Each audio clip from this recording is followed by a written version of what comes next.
क्या सैमसंग और हवावे में पार्टनरशिप होने जा रही है? क्यों? क्योंकि सैमसंग जो है वो हवावे का हार्मोनी ऑपरेटिंग सिस्टम यूज करने जा रहा है 2024 में। तो फिर क्या सैमसंग से Google out, tata bye bye finish और सैमसंग के अंदर हवावे हार्मोनी ओएस इन? साल 2023 में 556 बिलियन आरएमबी युआन का ऑपरेटिंग रेवेन्यू जनरेट करा हवावे ने। जिस ब्रांड को यूएस ने बैन कर दिया, इंडिया में उसके ऑफिसेज बंद हो गए और ये कहा जा रहा था कि वो ब्रांड मर जाएगा, उस ब्रांड ने सबको शॉक कर दिया साल 2023 में। कैसे? ऐसा नहीं हो सकता। सैमसंग को शॉक कर दिया किसने? हवावे ने। क्यों? क्योंकि अपने हवावे मेट 60 प्रो में जो किरिन प्रोसेसर यूज किया है वो 5G कम्युनिकेशन के साथ साथ सैटेलाइट कॉलिंग भी सपोर्ट करता है। नाइस। ओप्पो समझ रहा था 2021 में कि मैं हवावे को हरा दूंगा, जबकि 2023 में हवावे ने ओप्पो की सीटियां बजा दी।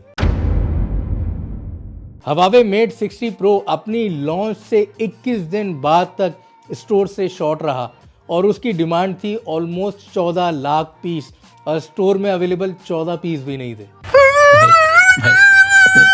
क्या साल 2024 में हवावे लेके आने वाला है 10,000 मिली एम्पियर की बैटरी वाला स्मार्टफोन? हवावे के मेट 60 प्रो का OIS यानी ऑप्टिकल इमेज स्टेबलाइजेशन सेंसर ने सैमसंग को भी हरा दिया और पीछे छोड़ दिया। क्या आप एक्सपेक्ट कर सकते थे आज से 1 साल या 8 महीने या 6 महीने पहले कि हवावे लॉन्च करेगा ऑलमोस्ट $1500 का फ़ोन और वो फ़ोन मार्केट्स में अवेलेबल नहीं होगा क्योंकि लोग खरीद के अपने घर ले जाते रहेंगे और उनकी फैक्ट्रीज में माल कम पड़ जाएगा कि वो इनफ सप्लाई दे सकें अपने रिटेल पे?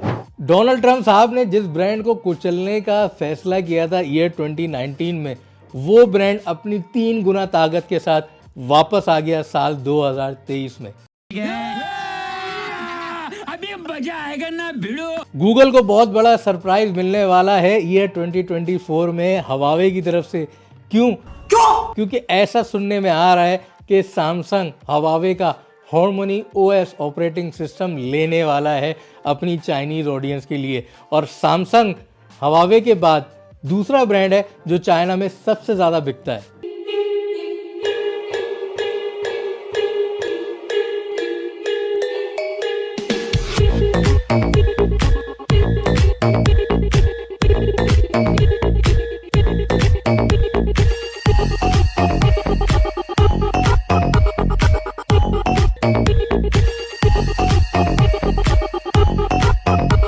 और हम हैं Tech Blade. Subscribe Tech Blade. Hello and अस्सलाम वालेकुम। वालेकुम अस्सलाम। This is Syed Ali Yusuf on the platform of Tech Blade global.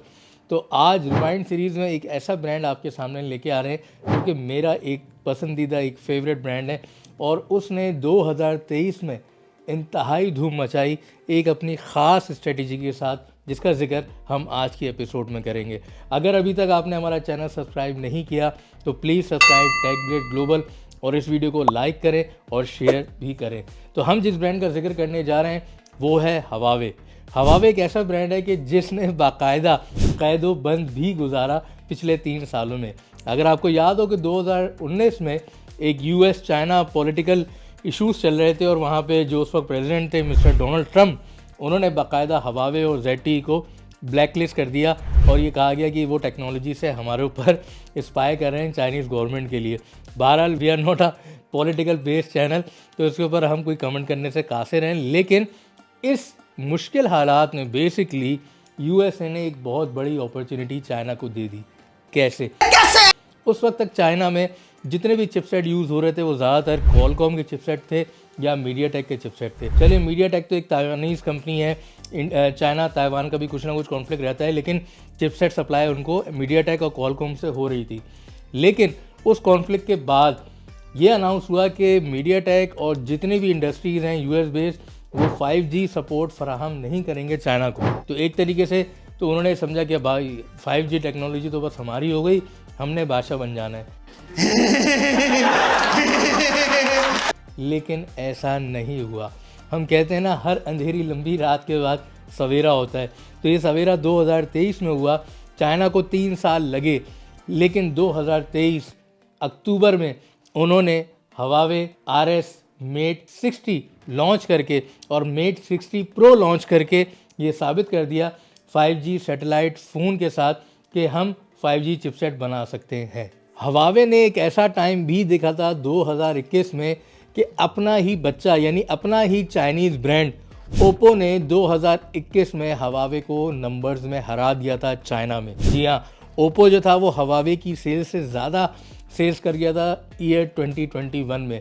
लेकिन आज अगर हम बात करें ईयर 2023 में, स्पेशली सेकेंड क्वार्टर के बाद और आने वाले वक्तों में 2024 और 25 में, तो हमें ऐसा लग रहा है कि अगर आज हवावे 8वें या 9वें नंबर के ऊपर रैंक होता है तो ये आसानी से इसी पेस के साथ 4थे या 5वें नंबर तक जल्द ही पहुंच जाएगा। ये हुई ना बात। ऑल्दो के हवावे के साथ मुश्किल हालात इंडिया में भी रहे, इनको अपने ऑफिसेज बंद करने पड़े 2020 और 21 में। वहाँ पे कुछ टैक्सेशन के इश्यूज से जो एबनॉर्मलिटीज़ नज़र आई वहाँ पे स्टाफ को, उसके बाद वो उनको अपने ऑफिसेज बंद करने पड़े। इन दो मुश्किल मार्केट्स और बड़ी मार्केट से बैक मिलने के बावजूद हवावे ने बहुत मेहनत करी और इस साल आपको पता होगा कि जिस तरीके से इन्होंने फोकस प्रोडक्ट स्ट्रेटजी अपनाई है। हवावे ने अपनी पी सीरीज़ लॉन्च करी, हवावे ने अपनी मेट सीरीज़ को बहुत ज़्यादा एग्रेसिव बनाया, हवावे ने अपनी जो नोवा सीरीज़ थी उसके ऊपर बहुत मेहनत करी, बहुत ही आर्टिस्टिक डिज़ाइंस लेके आए अपनी नोवा सीरीज़ के अंदर। अगर P60 सीरीज़ अगर आपको याद हो, जिसका इवेंट भी हमने कवर किया था टेक ब्लेड के ऊपर जब हम दुबई में मौजूद थे, तो P60 8, P60 प्रो इन लोगों ने बहुत अच्छे मोबाइल फ़ोन एक अच्छी स्पेसिफिकेशन के साथ लॉन्च किए थे इन अप्रैल में 2023।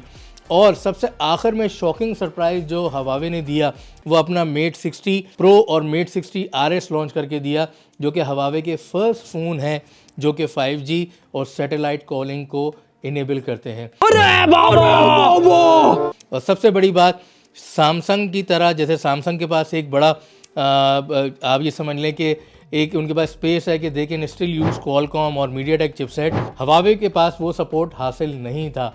तो हवावे ने उसके बावजूद अपना प्रोसेसर बनाया जिसका उन्होंने नाम दिया किरिन प्रोसेसर, अपना ऑपरेटिंग सिस्टम बनाया जिसका उन्होंने नाम दिया हार्मनी OS का, और इन सारे पैरामीटर्स के साथ साथ 5G और सैटेलाइट कम्युनिकेशन के साथ अपना पहला फ़ोन लॉन्च करा, हवावे मेट 60 और हवावे मेट 60 प्रो और हवावे मेट 60 RS, जो कि एक स्पेशल एडिशन है स्पोर्टी लुक के साथ।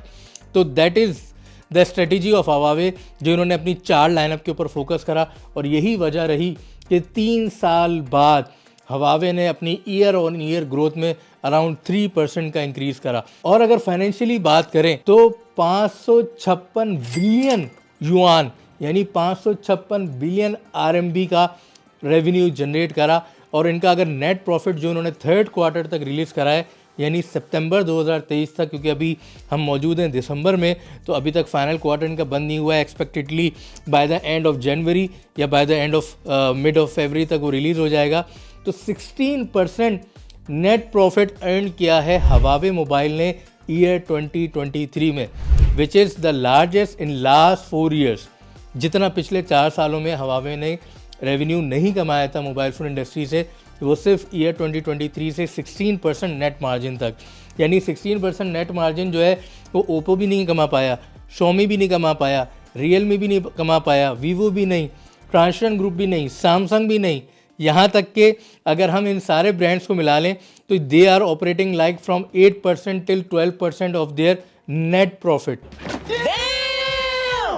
लेकिन हवावे ने इस दफ़ा 16% नेट प्रॉफिट कमाया अपने क्वार्टर Q3 2023 में। आप सबको याद होगा हमारे चैनल के ऊपर जब हमारी लॉन्च की एपिसोड थी तो उस एपिसोड में हमने हवावे को कवर किया था बार्सिलोना फरवरी 2023 में, जहां MWC का इवेंट हुआ था। और हमें नज़र आ रहा था कि हवावे बहुत ही अपना एग्रेसिवली डिज़ाइन कर रहा है। मतलब आप यहाँ तक सोचें कि हवावे सिर्फ मोबाइल फ़ोन में 5G कम्युनिकेशन या सैटेलाइट कम्युनिकेशन लेके नहीं रुका, इन्होंने अपना हवावे मेट पैड भी लॉन्च किया है जिसमें 5G सैटेलाइट कम्युनिकेशन के साथ सपोर्टेड है। तो this is what Huawei is doing now, क्योंकि एक तरीके से वो जो पॉलिटिकल इश्यूज थे 2019 के 2020 के, उन्होंने एक लैग तो थोड़े वक्त के लिए क्रिएट किया हवावे के लिए, लेकिन मेरे हिसाब से वो बहुत बड़ी अपॉर्चुनिटी बनी चाइना के लिए और हवावे के लिए कि वो अपना खुद प्रोसेसर बना सकें, अपनी खुद चिपसेट बना सकें for 5G communication. So hats off to these Huawei workers, hats off to these Huawei management and senior their vice president and their CEOs कि उन्होंने इस स्ट्रेटेजी को अपनाया और हवावे को गिरने नहीं दिया। क्योंकि एक ज़माने में 2022 में मुझे याद है, यहाँ तक कि अक्टूबर 2022 में भी ये बातें हो रही थी कि शायद हवावे मोबिलिटी बंद हो जाए, क्योंकि इंडिया के बाद, USA के बाद और फर्दर साउथ USA में भी उनको सपोर्ट नहीं मिल रही थी, साउथ अमेरिका में, तो ऐसा लग रहा था कि हवावे बंद होने जा रही है। लेकिन 2023 में हवावे ने ये प्रूफ कर दिया कि नहीं भाई, हम कहीं नहीं जा रहे, बल्कि हम तुम्हारे मार्केट शेयर को भी खाने जा रहे हैं। So that is what Huawei has done. और अगर आप फाइनेंशियली कैलकुलेट करें, मैंने आपको कुछ फिगर्स युआन में बताई, RMB में बताई, इसको 556 बिलियन युआन की बात करी, इसको अगर डिवाइड बाय आप 7 कर दें, जो कि डॉलर के रेसिप्रोकेट होता है, तो इट्स अराउंड, समझें आप 7 7 10 49 7 8 द 56, तो तकरीबन आप समझें कोई $60 बिलियन तक का इन्होंने रेवेन्यू जनरेट किया है, which is so big for Huawei. अच्छा, ये जो हम जिक्र कर रहे हैं, ये सिर्फ हवावे मोबिलिटी का जिक्र कर रहे हैं, we are not including the network side कि जो हवावे नेटवर्क की दूसरी चीज़ें, routers, 3G 4G 5G towers satellite communications के लिए बनाता है या माइक्रोवेव कम्युनिकेशन के लिए बनाता है, वो शामिल नहीं है। So that is what Huawei has done in year 2023 and for year 2024 we are going to wish them all the very best of luck। तो देखते हैं, और मुझे ऐसा लगता है कि हवावे ऐसे अच्छे सरप्राइजेस 2024 में भी देगा, और मुझे नहीं लगता कि हवावे का direct competitor Oppo, Vivo, शोमी, Realme है। मुझे ऐसा लगता है सैमसंग और आईफोन, यानी सैमसंग और एप्पल बेसिकली हवावे के डायरेक्टली कंपटीटर हैं, क्योंकि 5G के साथ, अपना चिपसेट के साथ, अपने हार्मोनी ऑपरेटिंग सिस्टम के साथ जो हवावे काम कर रहा है, that is next level working.